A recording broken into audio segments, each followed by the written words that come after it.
Hi, my name's Phil. I'm here to share with you what it's like living with end stage renal failure. Uh, Today is the last in a series about preparing for the inevitable.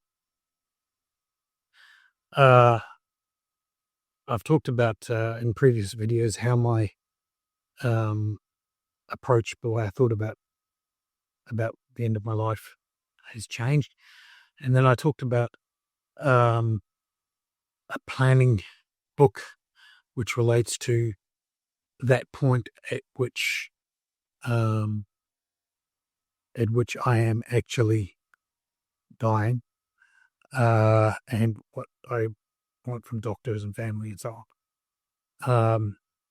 Today, I want to talk about planning for what happens after that. And I think it's an important thing to plan for. And I've never really thought about this, but I've been to enough funerals now to know that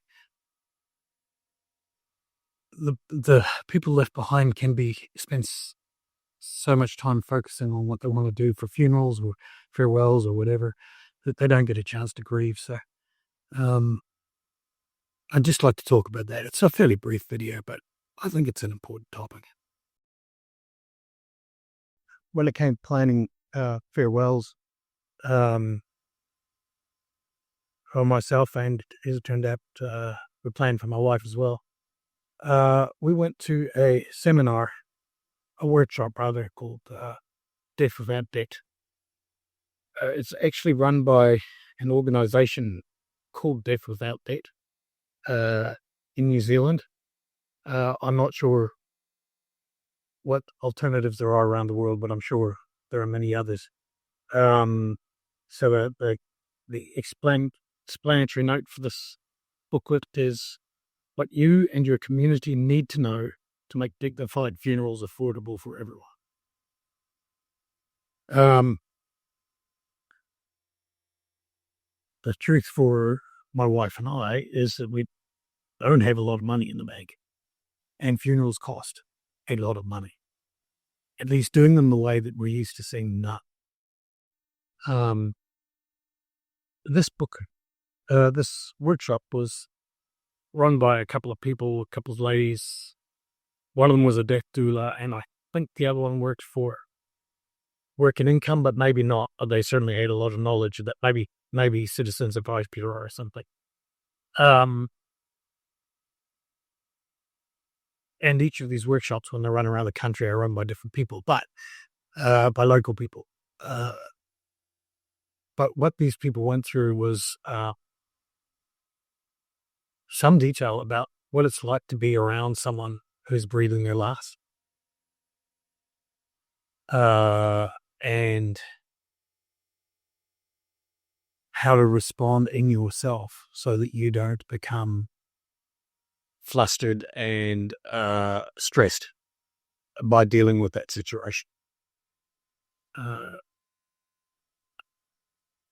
Interestingly, it was about 4 or 6 weeks after we went to this, was it? Yes. Sorry, it was about 4 months after we went to this.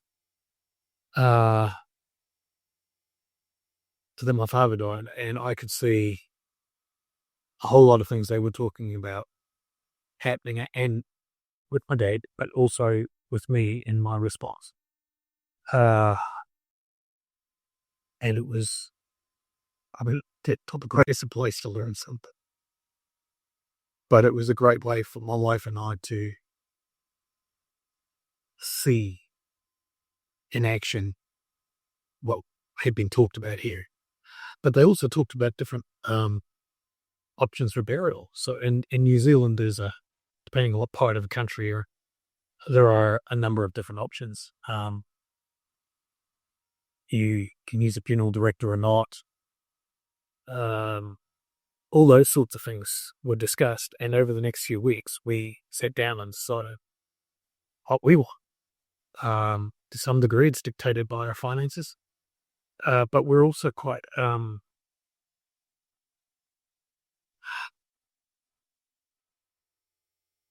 keen on being natural in what we do too.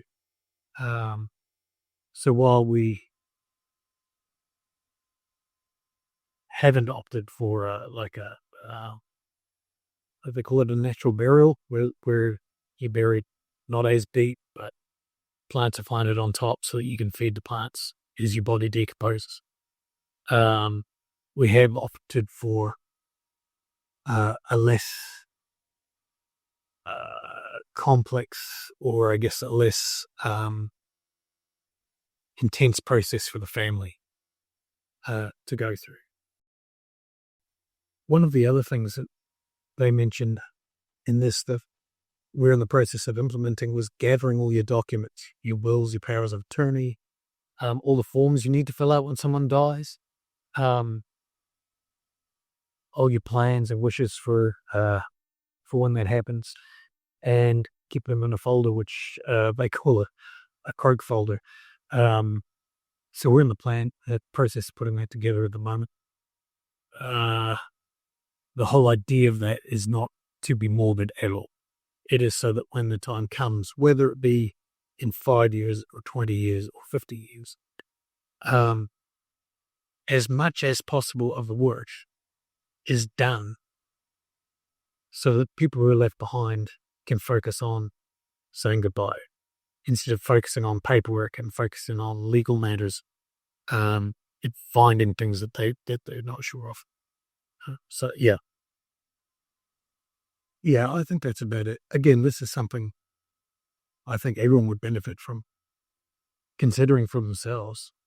But unless you're in that situation where your life is, potentially going to end, then it's probably not something that most people would think of. Thanks for taking the time to watch this video. If you enjoyed it or found it interesting, I'd appreciate it if you could hit like. If you want to know more about what it's like living with end-stage renal failure, then go ahead and subscribe, and I'll see you in the next video.